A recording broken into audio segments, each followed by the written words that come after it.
যত গরমেই হোক না কেন আপনার শরীর থাকবে একদম ঠান্ডা।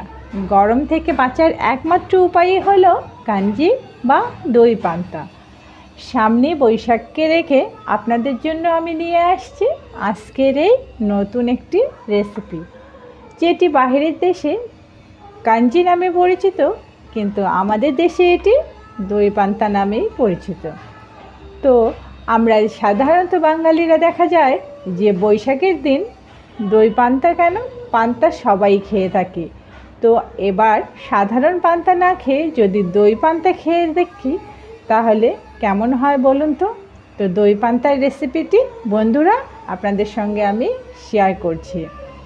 আমি অবশ্যই তার জন্য পান্তা নিয়ে নিয়েছি এবং একটি কড়াইয়ে ফোড়ন দিয়ে দেব। সেটার জন্য আমি সর্ষের তেল নিয়েছি এখানে শুকনো লঙ্কা এবং মৌরি ফোড়ন দিয়েছি এবং সর্ষে দিচ্ছি। আমি এখানে কালো সর্ষে ব্যবহার করছি, কালো জিরা ব্যবহার করছি এবং আমি এখানে ব্যবহার করছি কাঁচামরিচ, সেটা লাল এবং সবুজটা। তো পান্তা মানেই তো হচ্ছে মরিচ তো লাগবেই। তো বন্ধুরা আমি এখানে এই ফোড়নটাকে খুব একটা ভেজে নেব না, হালকা একটু ভাজবো। এখানে আমি পেঁয়াজ কুচিও ব্যবহার করছি, পেঁয়াজটাকেও আমি হালকা করে ভেজে নেব।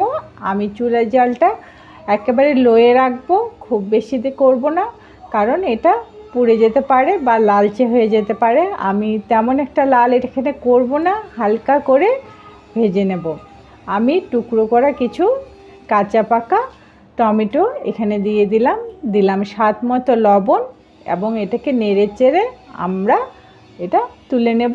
এখানে আমি বাদাম ব্যবহার করব, বাদামটা দিলে আমার এখানে টেস্টটা খুব ভালো লাগে। আপনারা যদি এটা ভালো না লাগে তাহলে নাও দিতে পারেন। তো বন্ধুরা এই বৈশাখকে সামনে রেখে এবার হয়ে যাক দই পান্তা, আর নয় সাধারণ পান্তা। এই দই পান্তাটা খেলে শরীর মন দুটোই ঠান্ডা হয়ে যাবে এবং আপনি একবার খেলে বারবার খাওয়ার ইচ্ছে জাগবে মনে। তো আমি পান্তার মধ্যে সামান্য একটু লবণ দিয়েছি, আর এখানে দইটা তো মাস্ট বি ব্যবহার করতেই হবে, তাই আমি দইটাকে সুন্দর করে ফেটিয়ে নিয়ে দইটাকে এখানে ব্যবহার করলাম। এখন আমি যেই ফোড়নটা রেডি করে রেখেছিলাম সেটা এর মধ্যে অ্যাড করে দিলাম এবং সমস্ত উপকরণগুলোকে খুব সুন্দর করে মেখে নেব। তো হয়ে গেল আমার আজকে দই পান্তা বা কাঞ্জি। তো বন্ধুরা দেখতেই পাচ্ছেন কি সুন্দর একটি লুক চলে এসেছে। আমি প্রথম দিকে যখন এটি বানিয়ে খেয়েছিলাম তখন ভেবেছিলাম যে এটি কখনোই আমি খেতে পারবো না, কিন্তু যখন বানিয়ে খেয়ে দেখলাম তখন এটি ছিল একটি দুর্দান্ত খাবার।